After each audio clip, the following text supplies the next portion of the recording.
I'm Kev from TU Delft in the Netherlands. We're joined by Martin Stucci from McKinsey Centre for Business and Environment. I think we had a very exciting moment right now in Europe and globally. Europe is just working on what the European Commission calls a circular economy package, which could be, in fact, quite a game changer. China is working for the next 5-year plan on a circular economy strategy. So there could be a moment finally where we are entering a race to the top, where countries, where regions are, in fact, discovering resource productivity, the ability to make less with less resources, more wealth, more economic output, where this could in fact be the next paradigm in which we are competing. We had the opportunity to work on a report which is called Growth Within, Circular Economy Vision for a Competitive Europe, and to present it also to parts of the European Commission. I'd like to share some of those findings. It's in fact very contested, also when you talk about this with economists, a very contested ground. What holds true that on the one hand we are already living in an economy where as much as possible is recycled, reused, shared, and that pushing that further, accelerating that process, in fact would push us out of an economic optimum at a moment where the European economy is already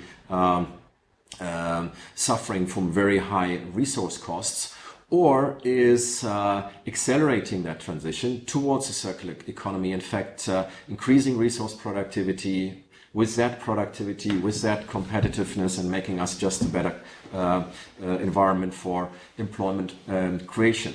So when we worked on this, we came out with a fairly bold answer. We said that by 2030 the European economy could be better off by 900 billion euros, and that only as an effect of a circular economy, and that on top of that also the societal outcomes would be better in terms of income to households. That would be better by something like $3,000 or euros per household, and we would also be able to spend less time in congestion, and we would be able to reach our climate commitments, the 2-degree climate commitments, ahead of schedule. So these are very big numbers, and so I think we owe all of you an explanation. When we thought about how to tell that story, we had a number of different choices. We could have told it as a story of environmental degradation, and everyone buys that story. We could have told it as a story of resource dependency, and Europe is resource dependent. We are importing fossil fuels and minerals every year worth 760 billion euros. So that's 50% more than the US are importing. So we are, by all practical standards, a very resource dependent continent. But we decided not to tell the story that way. We decided to tell it as a story of structural waste. And we decided to tell it looking at a couple of those sectors that are most efficient, most mature, most optimized. One of them is driving, mobility. If you think about it, and this is the first chart, that in Europe, currently a car is parked 92% of its time. 1.8% of the time it's looking for parking space, 1% of the time it's sitting in congestion. A car typically has 5 seats, only 1.5 of them are typically used. Out of the energy, typically it's fossil fuel energy that we put into cars. 80% of that energy is lost in translation, only 20% of that is translated into kinetic energy. And out of that again, only a 12th is actually used to move the person, simply because the occupancy rate in cars, as I said, is so low. Or if you look at cities, arguably the most valuable treasure that we have. 50% of the space in city is in fact used up by traffic space, by roads, and by parking space. And even during rush hour, only 10% of the roads are really covered by cars. So I could go on and on. I could tell the same story for the food sector, which is also very mature and optimized, where more than a third of the food is lost, or even half of the edible mass of vegetable and fruit is actually used. and where less than 5% of the nutrients that we put on fields is actually reaching the human body. Or I could talk about housing, which again is a very mature sector. And here, even during working hours, only 40-45% of office space is really used. So I think you understand where I'm trying to get. There is massive structural waste still in our system, even after many rounds of getting it more efficient on a product level. But as we rise up to a system level, mobility, housing, nutrition, there is a lot of structural waste still in the system. And if we look at for Europe overall, all the products that we are using, that we are producing, they have a lifetime of 9 years, and that's everything from a plastic bottle towards an Airbus without houses. 9 years, and after those 9 years, 95% of that value that sits in those products is lost. So we are only getting 4 to 5% of that value back, and out of that value again, during the life cycle, during the 9 years, we typically have, and I alluded to that a minute ago, only utilization of about 50%. So there is also, if you look at it from those macro numbers, massive waste in the system. And that also was the first finding, the first statement that we came back with from our report. The second thing that we found and that we are very strong about is that we are on the verge of a technology and a business model revolution that allows us to massively reduce the costs of those services, like mobility, like food, like housing. We have seen this many times in the past when it came to more digital industries or more service-driven industries like retail banking, like entertainment, like media more broadly. But what we are seeing now is that the physical sectors and the physical industries are taken upside down, and as they're experiencing that, the costs to the user are massively decreasing. We believe that in mobility, for example, until 2030, we will be able to bring the costs down by something like 30 to 40%, and by 2050 by 80%, not by producing the more efficient car, that's important, but by creating a new system of mobility, autonomous, connected, shared, electrified, and built in such a way that it can go back into the loop. And that's also what we show on the third slide, where we have run exactly that analysis for different industries, and we think that there is an enormous opportunity in mobility, in food, and the built environment to bring the cost to the users down. And the levers that are helping us to do that are 6 of them. We called it the Resolve framework. It's through regeneration, by bringing back things back into biosystems and making those biosystems more productive, by sharing, which is a big deal, particularly in mobility, as you all know, growing up in the Uber age, through optimizing, getting more yield out of resources, by looping, by virtualizing, so by killing transportation events in the first place, and by exchanging, by taking modern advanced materials or products in the place of harmful ones that we have been using in the past. All of these things are viable now. There would have been dreams 5 or 10 years ago. They're quite viable now. We have smartphones that allow us to enable this new digital economy. We have new materials. We have the Internet of Things, which is allowing us to track products beyond the first life cycle. And the indication that these possibilities are real now are evident because companies are actually grasping those 6 opportunities. They are starting to build the circular economy, and the companies like Airbnb or like P-Rex or like Patagonia or like Caterpillar, like Zalando that we are showing on the 4th slide, are in fact amongst the fastest growing that we as McKinsey are aware of. That's our second finding. The third one is that we won't get there automatically, and technology won't get us to those benefits alone. We need to introduce a couple of new principles that we didn't have in the past, but we need them. One principle is around how we're treating finite resources. One principle is around how we are optimizing yield out of those resources that we put into operation.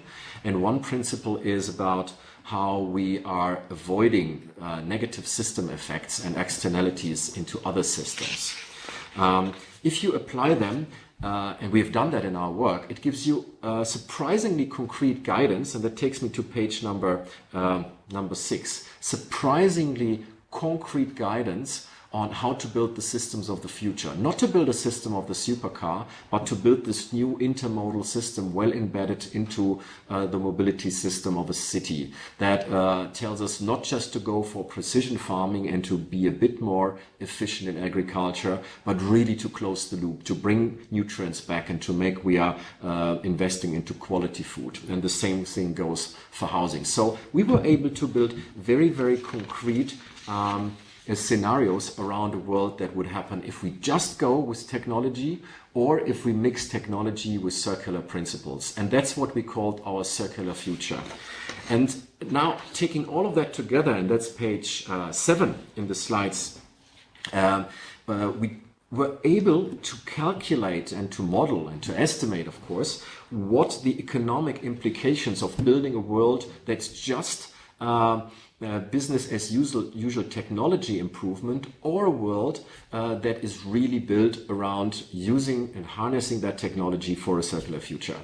And here we come back to our major findings. We think that out of the total cost that we are incurring as the users in Europe of mobility, of food, of housing, could come down by something like 25%, 1.8 trillion, and that's 900 billion more than we would get if we just went for technology only. So you're recognizing these numbers that I mentioned in the past when I moved into this presentation.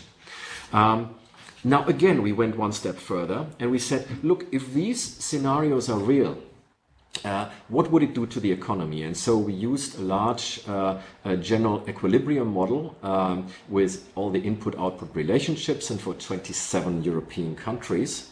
And we put the scenarios with all their material implications into it. The results we were getting is that it will have a positive effect on households' available income. It will have a positive effect on GDP. Until 2030, we think we will have 11 percentage points more disposable household income if we go for a more shared, more connected, a more dematerialized, more looped, resource productive future, applying circular economy principles. And we think that we will have 7 percentage points more GDP. That's a big deal if you think about it. That's over the next years something like 0.5 percentage point more in growth. And just to remind ourselves, that was about the promise that the grand project of the European internal market was promising us. So if you want the building a circular economy and making resource productivity a central pillar of our future competitiveness strategy as a union, is in fact a political project as massive, as promising as the internal market has been. Well, and then it is also a way to deliver on our climate change commitments and to make ourselves much more independent from resources. On page 9, we are showing the numbers of how it could be a significant reduction in CO2 emissions already by 2030 and much more significant by 2015. So we could go to 52% of today's emission by 2030. So that's only half of the 2012 emissions, much more than technology only would give us. And with those numbers, we would be back on track. We would be back on track with regard to 2 degrees centigrade and to the commitments that we have politically made and that will be discussed in Paris end of this year, 2015. In a way, we find that the whole story around circularity is not just an economic promise, it is also if you want, the forgotten vector in a lot of the climate discussions, because it goes all the way back to the root causes of why we are emitting so much, which is the massive amount of resources that we are using in order to create wealth. And by going deeper and using the 6 resolve levers, we would be much closer to the root cause of our climate and our environmental challenge. Let me pause here and hand over to the faculty for questions. Yes, thank you, Martin. That's fantastic. And you've gone through quite comprehensively. But if I may, I'd like to sort of ask a few questions and go a little bit deeper.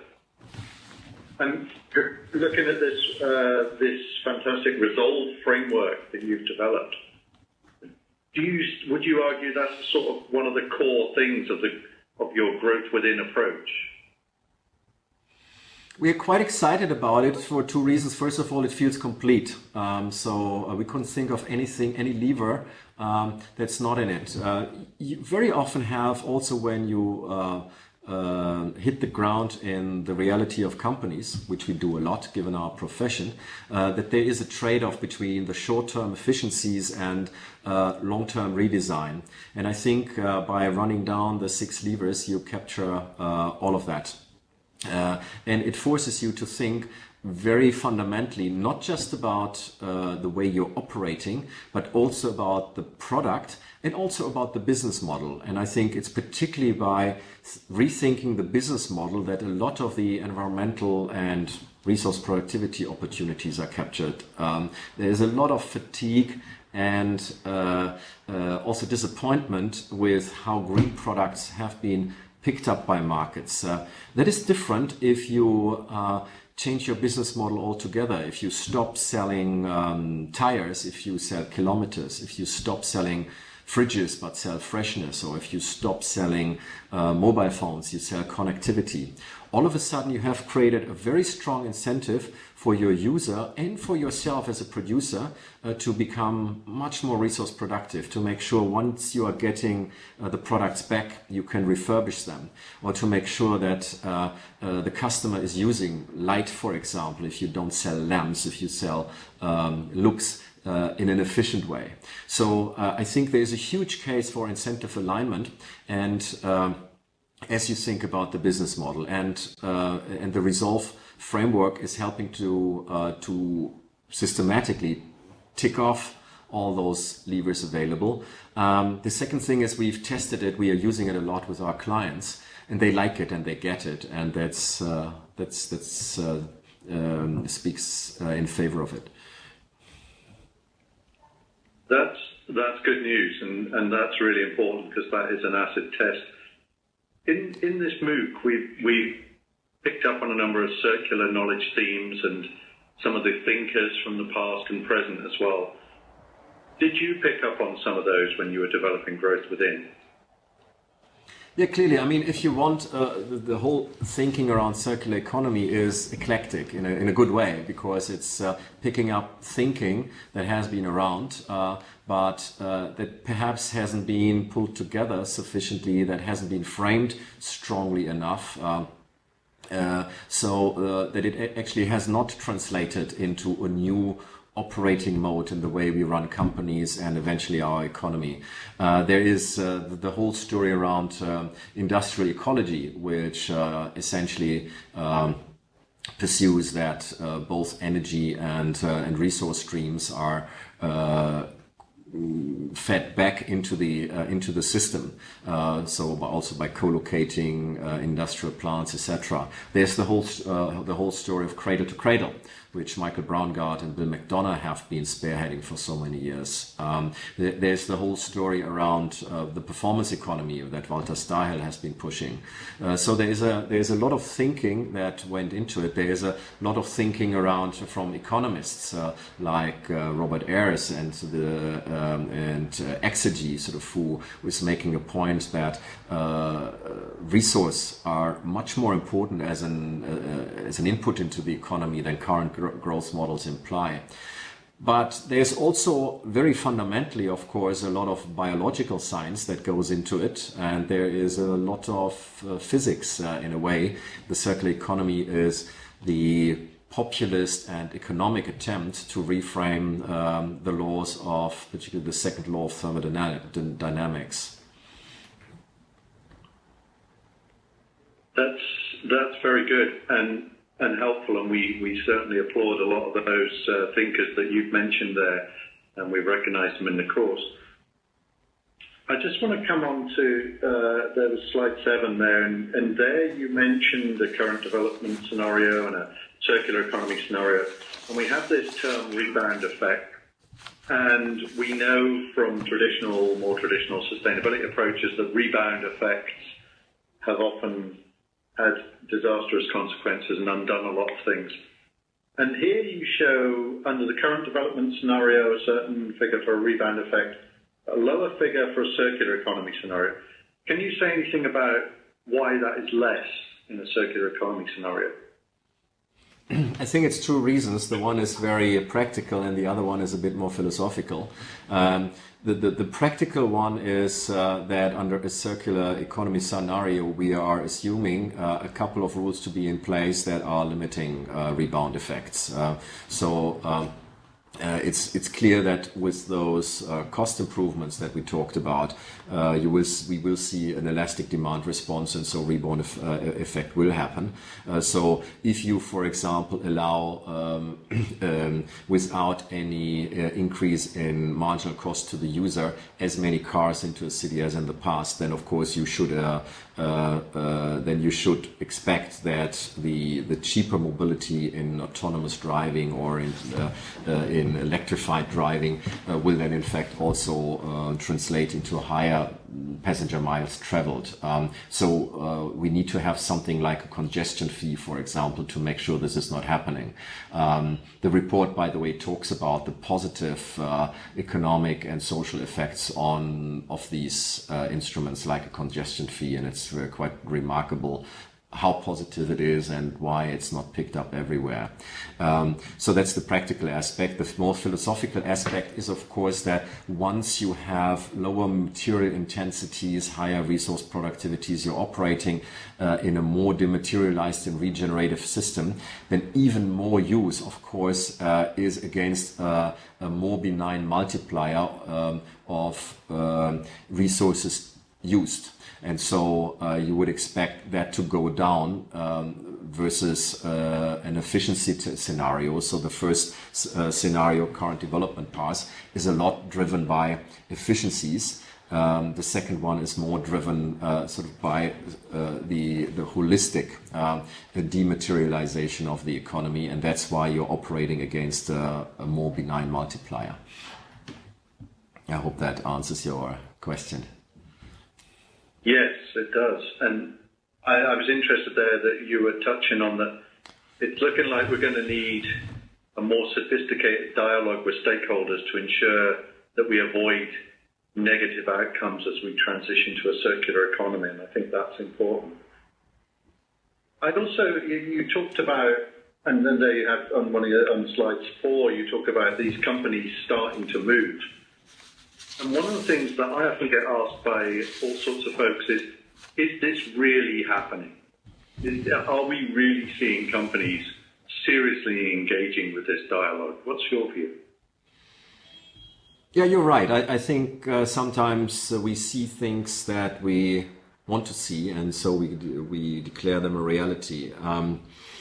At the same time, I think this is a lot of this is real. I mean, the share economy, there's no doubt that we didn't have a very sophisticated one a few years ago. Now we have one. It's growing massively. Airbnb is the single biggest accommodation, if you want, provider. Uber is one of is probably the largest ground passenger transport company. So this is as real as it can be. I think it's also real that a couple of very large companies are trying to see where this actually can be part of their corporate strategy. If you look at the large environmental services companies, they're making a very strong and I think credible push to be more than just the waste haulers, but to be a partner to industry, to help them manage their material cycles in the future. And they see that as an opportunity to have a very steady and high margin service driven business. If you look at a couple of equipment manufacturers, they are absolutely serious about moving from product to service.